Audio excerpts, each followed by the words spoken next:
जो रामाए रंग दे बसंती जो। और गिरिराज सिंह केंद्रीय मंत्री पहुंच चुके हैं धरना स्थल पर। इस देश की खातिर बस आप देख सकते हैं अरमान है। दम निकले अनिल चौधरी जी के समर्थन में केंद्रीय मंत्री और बेगूसराय से सांसद गिरिराज सिंह जी धरना स्थल पर पहुंच चुके हैं। 100 जन्मों के समान है। एक बार इस राह पे मरना 100 जन्मों के समान है। देख के वीरों की कुर्बानी, देख के वीरों की कुर्बानी, अपना मन भी बेला माए रंग दे बसंती जो मेरा रंग दे बसंती चोला।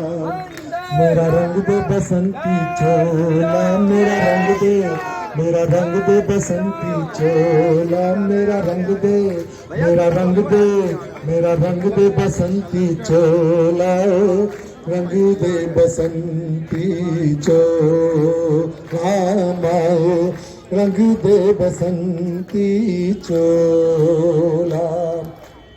इस चोले को पहन शिवाजी खेले अपनी जान पे।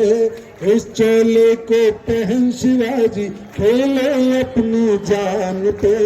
इसे पहन झांसी की रानी मिट गई अपनी आन पे। इसे पहन झांसी की रानी मिट गई अपनी आन पे। आज इसी को पहन के निकला, पहन के निकला, आज इसी को पहन के निकला हम मस्तों का टोला माए रंग दे बसंती चोला, मेरा रंग दे बसंती चोला। मेरा रंग दे, मेरा रंग दे, मेरा रंग दे बसंती चोला, मेरा रंग दे, मेरा रंग दे बसंती चोला, रंग दे बसंती चोला माए रंग दे बसंती चोला। हम निकले इस देश की खातिर बस इतना अरमान है। हम निकले इस देश की खातिर बस इतना अरमान है। एक बार इस राह पे मरना 100 जन्मों के समान है। एक बार इस राह पे मरना 100 जन्मों के समान है। देख के वीरों की कुर्बानी, देख के वीरों की कुर्बानी, अपना मन भी बोला माए रंग दे बसंती चोला, मेरा रंग दे बसंती चोला, मेरा रंग दे बसंती चोला, मेरा रंग दे, मेरा रंग दे बसंती चोला, रंग दे बसंती चोला माए रंग दे बसंती चोला। बड़ा ही गहरा दाग है। माननीय गिरिराज जी का काफ़ी समय से स्वास्थ्य ठीक नहीं है और अभी ऑपरेशन हुआ है और वो परसों ही रिलीव हुए और ये हम लोगों के लिए सुखद बात है कि भाई जी बिल्कुल स्वस्थ हैं। मैं उनसे आग्रह करूंगी कि वो 2 शब्द हम सबके आगे रखें। माननीय गिरिराज जय, जय, भारत माता की, भारत माता की, वंदे वंदे। आज इस आंदोलन से जुड़े सभी आंदोलनकारी मित्र और इसके अगुआ इसको जन जन तक पहुंचाने का एक संकल्प लेकर चलने वाले ईश्वर से कामना करता हूं कि अनिल चौधरी का ऊर्जा बना रहे, क्योंकि एयरफोर्स से छुट्टी लेने के बाद इन्होंने जनसंख्या नियंत्रण को एक विषय लिया। माननीय इंद्रेश जी ने आते समय हमसे, राजेंद्र जी से अलग अलग फोन पे बातचीत की। अनिल जी के संपर्क में जब राजेंद्र जी आए, वीडियो कॉन्फ्रेंसिंग से बातें करता रहा और जिन बातों की चर्चा माननीय राजेंद्र अग्रवाल जी केवल एक सांसद नहीं हैं, संसद के अंदर हमारे सभापति स्पीकर की भूमिका में भी ये रहते हैं और समझ सकते हैं कि स्पीकर की भूमिका में वही रहता है जो पूरे सदन को चला सके। तो हम जैसे लोगों को भी संभालने का, चलाने का काम करते हैं पक्ष विपक्ष। इसीलिए मैं इनका इंतजार कर रहा था। चीफ सेक्रेटरी उत्तर प्रदेश ने हमसे कल फोन पे बातचीत हुई। उन्होंने यहाँ के कलेक्टर और डीसीपी को बात करके कहा कि अनिल जी जिसकी चर्चा इन्होंने की हमारे लिए उतना ही उपयोगी है, क्योंकि अनिल चौधरी अगर आज नहीं होते तो जनसंख्या समाधान फाउंडेशन 400 जिले में आज एक जागृत रूप नहीं लिया होता। ममता सहगल जी, मैं कई पुरानी चीजों को लेकिन यहां जरूर कहना चाहता हूं, आज जनसंख्या नियंत्रण कानून जरूरी है, क्योंकि हम दुनिया के सबसे बड़ी आबादी वाला देश बन गए,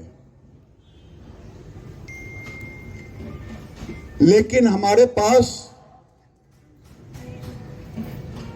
जमीन कितना है? 2.5%। पानी कितना है? 3 से 4%। और 2050 में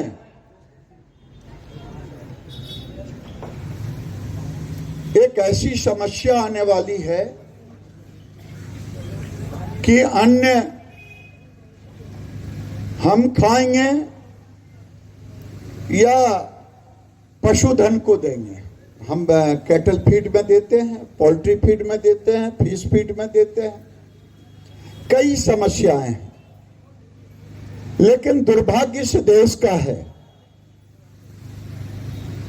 जब भी कोई कानून देश हित में बनाने का होता, कुछ लोगों ने वोट के खातिर उनकी जिम्मेदारी केवल वोट है, देश नहीं है। जनसंख्या नियंत्रण की बात होती, एक संप्रदाय से जोड़ देते, टीवी मीडिया भी चलाने लगता। आज प्रति वर्ष 2 करोड़ आबादी बढ़ रहा है, जो इजराइल आज पूरे दुनिया को चुनौती दे रहा है, कुछ खास लोगों को। हम 2 इजराइल प्रति वर्ष की आबादी पैदा कर रहे हैं भारत में, ये हमारी दुर्दशा है। लेकिन जब कॉमन सिविल कोड की बात होगी, क्योंकि बिना कॉमन सिविल कोड का जनसंख्या नियंत्रण कानून, क्योंकि कुछ लोगों ने तय कर लिया है, वो कहते हैं कि मेरा जन्म सिद्ध अधिकार है। ये तो धन्य मोदी जी, जिन्होंने 3 तलाक ला करके हमारी बहनों के साथ एक न्याय दिलाने का काम किया। लेकिन ये बढ़ती हुई आबादी, मैं पिछले बाय इलेक्शन को देख रहा था उत्तर प्रदेश का। एक पत्रकार, शायद वो आज तक की थी, चित्रा त्रिपाठी, वो इंटरव्यू ले रही थी। एक सज्जन थे बैठे हुए मौलवी साहब, उनसे कहा कितने बच्चे हैं? कहा 19। कहा बड़ी बेगम से 11, छोटी बेगम से 8, और वहां छोटी बेगम भी बैठी हुई है। ये मैं नहीं कह रहा हूं, आज तक ने दिखाया था। जब आता है किसी को, ये सीए कानून आया, ये किसी को निकालने का कानून नहीं था, लेकिन देश में एक माहौल बनाया गया। आज जो हमारे भाई साहब कह रहे थे, राजन जी, मैं 90 के दशक में जब दिल्ली आता था बिहार से, जो यहां हमारे कुछ मित्र रह गए हैं, वो 97-98 में कहते थे गिरिराज जी अब यहां मेट्रो चलने वाला है, अब हम लोग जापान, टोक्यो, हांगकांग की तरह बड़ा इजी ट्रेवल करेंगे। सचमुच में मेट्रो का ट्रेवल इजी है, लेकिन जब पीक आवर में मेट्रो पर कौन कौन लोग चढ़े हैं? जरा हाथ उठाइएगा तो सब लोग चढ़े हैं। तो पीक आवर आता है तो किसी को चढ़ने की जरूरत नहीं है, धक्के उसको चढ़ा देते हैं, धक्के उतार देते हैं। गाड़ी जब मेट्रो में खड़े हों, योग गुरु रामदेव बाबा भी फेल कर जाते हैं, क्योंकि वहां ठरेश्वरी योग करते हुए खड़े खड़े सब दिखते हैं। ये हालात बढ़ती हुई आबादी का है। हर साल मेट्रो बढ़ रहा है जिसकी चर्चा कहा, सड़कें बढ़ रहा है, आवश्यकताएं बढ़ रही है। आज जरूरत है देश के हर पार्टी को इसके समर्थन में आगे बढ़ करके जब आने के लिए, लेकिन लगता है कि अगर मैं समर्थन में आऊंगा तो हमास को समर्थन देने वाले हमें वोट नहीं देंगे।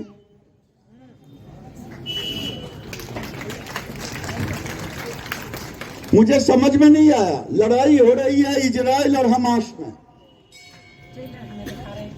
लेकिन गाजियाबाद के भी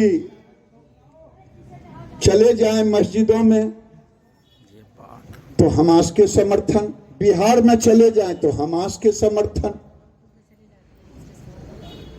कभी देश के समर्थन में खड़ा होने की भी बात होनी चाहिए, और ये जनसंख्या नियंत्रण कानून उसी के लिए है।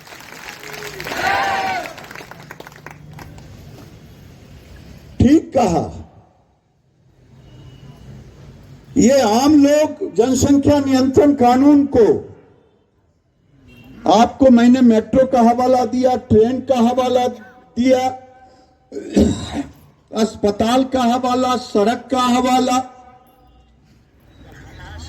मैं पूछूं कि बहन जी यहां बैठे हुए किनके घर में, आपके घर में बच्चे 5-10 हैं? जरा हाथ उठाइए, तो कोई हाथ उठेगा नहीं। लेकिन सड़क पर जाइए तो भीड़ है। आखिर ये भीड़ आता कहां से है? ये भीड़ बढ़ा कौन रहा है? लगता है कुछ लोगों ने भीड़ बढ़ाने की फैक्ट्री खोल दी है। तो आज अनिल चौधरी जी तो मस्ती से रहते, क्या दिक्कत थी? एयरफोर्स से रिटायर किए, बच्चे भी ठीक ठाक है, परिवार भी ठीक ठाक है, आनंद से कोई कारोबार करते और रहते। ममता सहगल बागपत में एक इनका कार्यक्रम था, मुझे भी उसमें जाना था 2019 में। और जब ये बागपत ये लोग गए, वहां लोगों ने इनका विरोध किया, क्योंकि हम जनसंख्या नियंत्रण को किसी पार्टी के साथ जोड़ रखा है, देश के साथ जोड़ने की जरूरत है। यही समझाने के लिए मैं आपको कह रहा हूं। जब ये लोग बागपत गए, बागपत के भी मित्र हमारे दिखाई दे रहे हैं, तो एक गांव में इनका वीडियो वायरल हुआ, तब मैं जाना। वो गांव में इन्हें कहा गया, रे रे रे रे रे, ये आयो है जनसंख्या नियंत्रण के लिए नहीं, ये आयो है 19 के चुनाव में बीजेपी को मदद करने के लिए, और ये अजीत सिंह को हराने के लिए।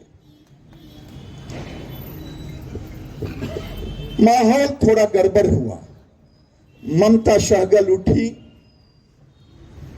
जैसा कि वीडियो में शायद किसी ऊंचे स्थान पे खड़ी होकर के 90 की दशक में ममता सहगल ने जो कहा कि मैं 12 वर्ष की उम्र में 90 में कश्मीर के अंदर जो जेनोसाइड हुआ था, जिसकी आवाज कोई नहीं उठाता, लोग पदयात्रा करते भारत जोड़ो, लेकिन 90 की याद नहीं आती। उन्होंने कहा, मैं 90 में 12 वर्ष की उम्र की थी, मैं और मेरी माँ एक ही कपड़े पहनी हुई एक ट्रक पर भाग के दिल्ली आ गई, और आज मैं किसी तरह से अपने आप को खड़ा कर पाई हूं, अपने परिवार खड़े हो पाए। तुम कहां जाओगे? जिस डेमोग्राफी की चर्चा कर रहे हैं, 148 जिले हैं देश के अंदर में, जहां डेमोग्राफी बदल रहे हैं। मुझे कहने में कोई संकोच नहीं है। आज बंगाल देख लें,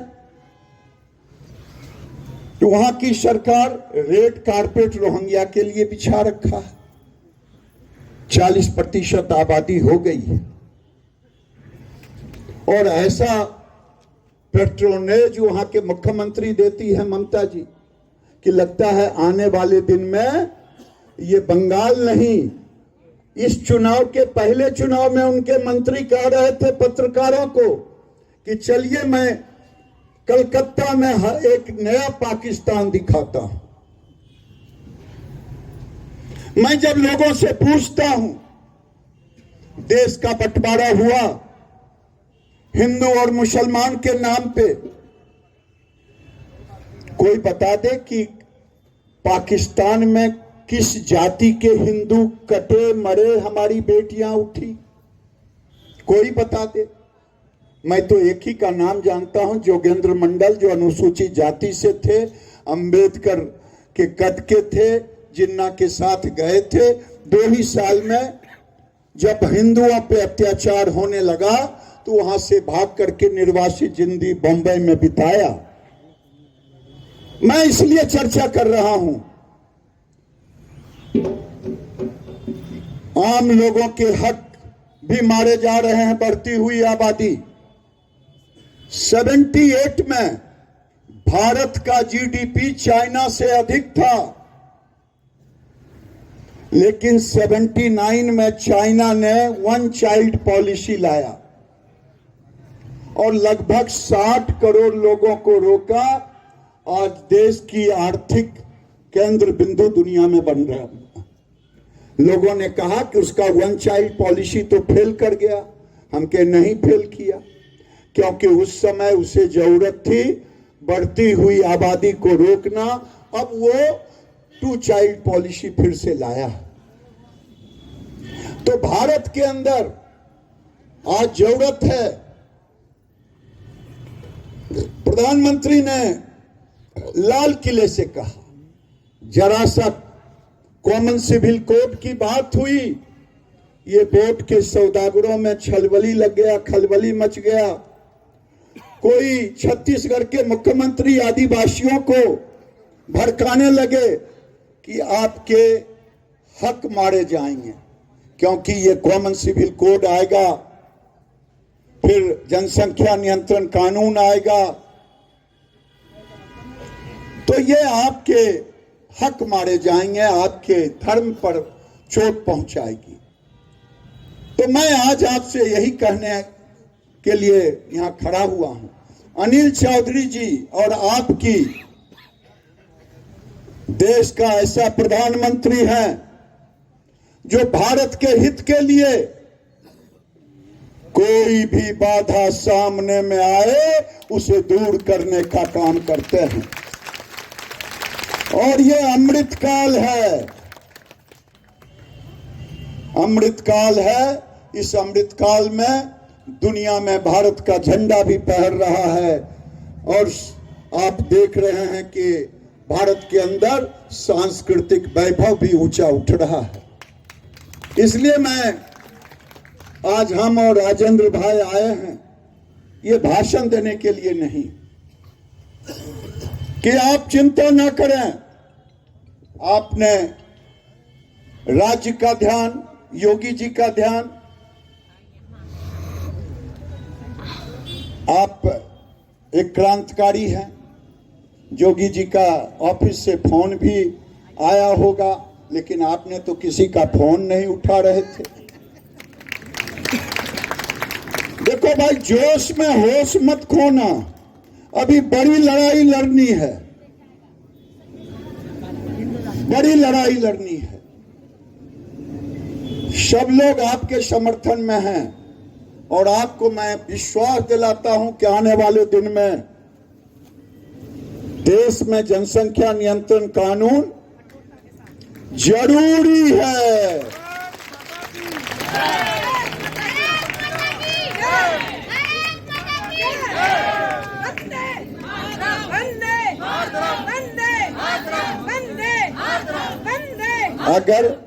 अगर नेता ही कहे कि मैं प्राण की बाजी दे दूंगा तो उसके फॉलोवर क्या करेंगे? हम लोगों ने तय किया, सब जगह से बात हुई। आज अपने जाबाज नेता को, नेता शब्द इसलिए कह रहा हूं कि राजनीतिक नेता नहीं, हमारे और राजेंद्र जी के तरह नहीं, ये नेता जो समाज का नेता। आज सरकार के प्रतिनिधि के रूप में हम सब यहां इकट्ठे हैं। राज्य सरकार, केंद्र सरकार, कानून, मैं पहले कहता था कि अब भी कह रहा हूं कि कानून, ऐसा कानून बनेगा या बनना चाहिए जिसमें हिंदू, मुसलमान, सिख, ईसाई सब पर समान रूप से लागू हो।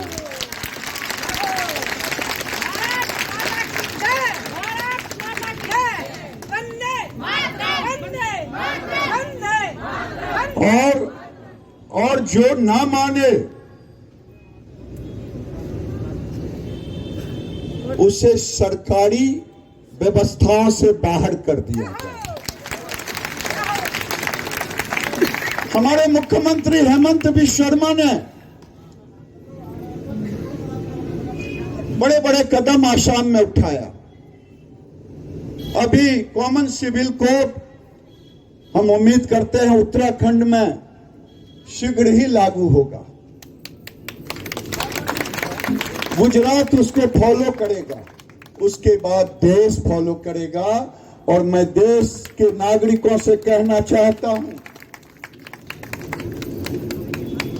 किसे राजनीति से जोड़ करके ना देखें, जो इसका विरोध करे उसे सत्ता से बाहर कर दे।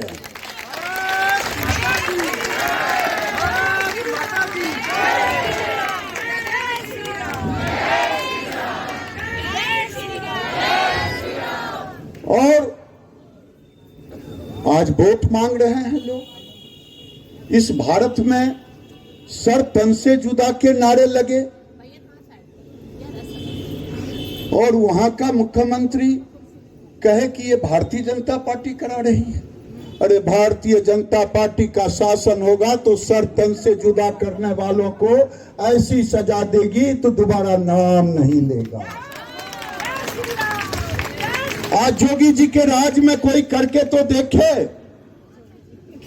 आज मैं टीवी में देख रहा था, एक सरिया कानून यहां चल रहा है पूरे देश में, वो हलाल के नाम पे, हलाल सर्टिफिकेट के नाम पे ये लोगों ने बरसों से पाल पोस के रखा। वही लोग, ये तो 47 में आजाद हुआ देश, उसी समय देश में ये कानून आनी चाहिए थी। लोग कहते हैं फलना ने किया, क्यों ने लाया। आज चिंता हम सबों की है और आज मैं आप सबों के प्रतिनिधि के रूप में, हम लोग जो ऊपर में हैं, भारत माता का नारा लगा करके अनिल चौधरी जी को आगे की लड़ाई के लिए आज छठ मैया का पहला शाम का अर्घ है। मैं मां से भी प्रार्थना करूंगा, हे सूरज भगवान इतनी ताकत दो, इतनी ताकत दो कि फिर से आगे की लड़ाई लड़े। और मैं इन्हीं शब्दों के साथ अनिल जी को, अनिल जी क्या बोलेंगे, अनिल जी को बोलने का जो समय नहीं है। आप लोग कहते हैं ना कि अनिल जी का बोलने का समय अभी नहीं है, जरा ताली बजा के बोलिए। हाँ, आप जनमत के साथ रहिए। आप नहीं छोड़ दीजिए।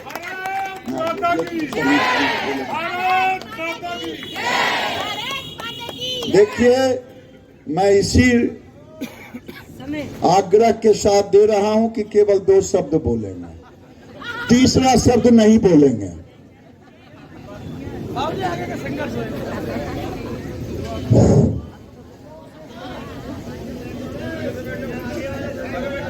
ये तो आप कैमरे भी ना लगा। आप लोग अगर आपस में बात कर रहे हैं तो फिर मैं बंद कर देता हूँ।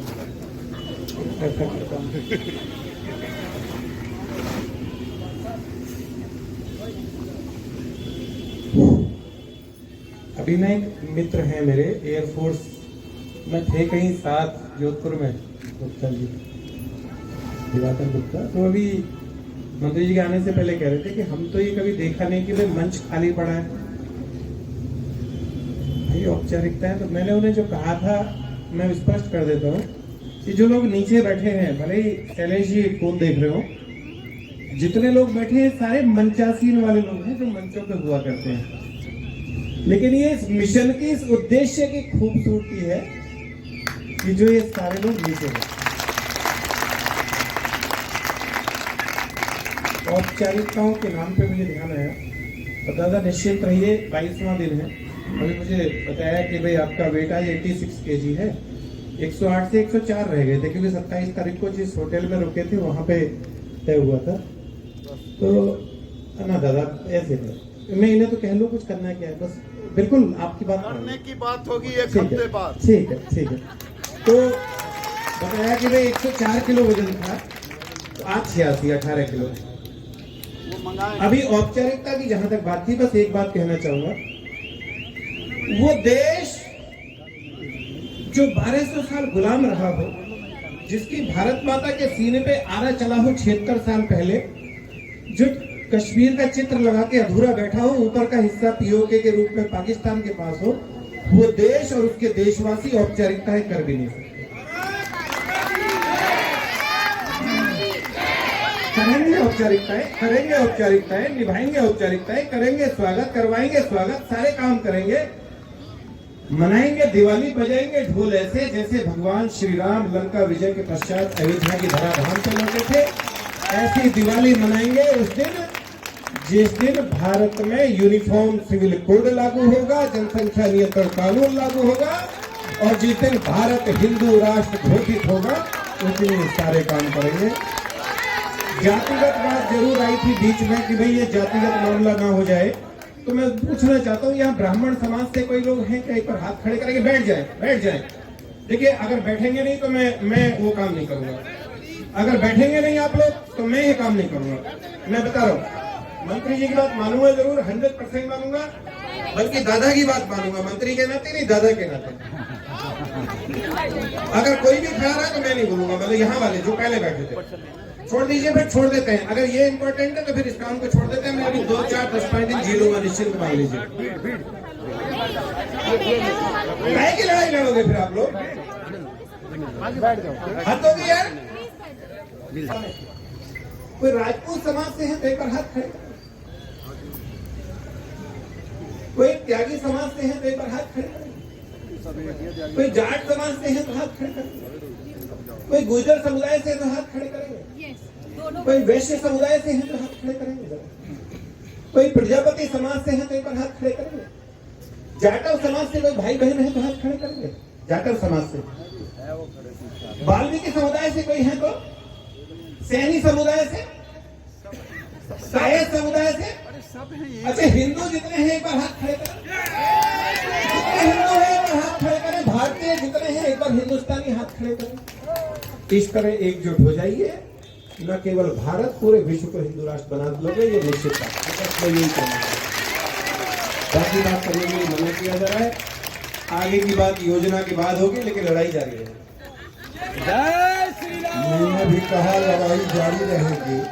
अब मैं एक बार कहूंगा, बोलिए भारत माता की, भारत माता की, वंदे वंदे। डीएम साहब लाओ नारियल पानी। गायत्री माता की और सभी माताओं की।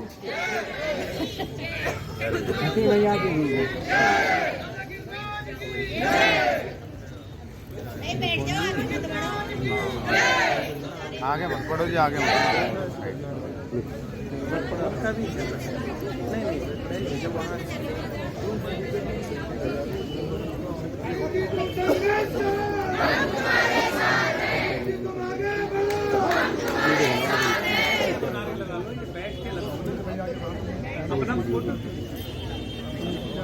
देखो भाई, ये हैं फोर्स वाले, ये अनुशासन देते हैं। उनको पता नहीं है कि मैं एक बार बाद में कहूंगा। आइए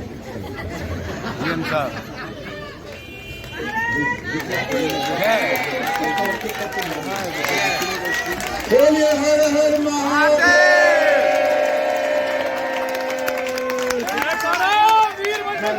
हर हर महादेव।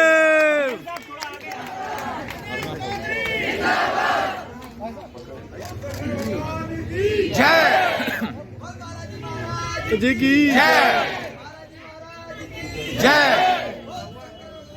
की जय।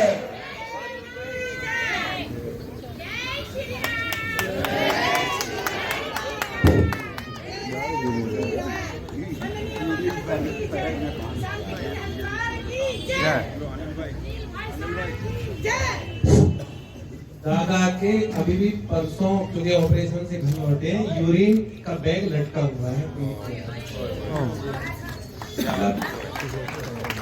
देखिए मंत्री तो पता नहीं कितने होंगे, मैं यहाँ भी होंगे, क्षेत्र में भी होंगे, लेकिन हम मंत्रियों की नहीं मानते, हम अपनों की मानते हैं, भाइयों की मानते हैं। दादा बहुत बढ़िया। अब इनको हाँ भाई।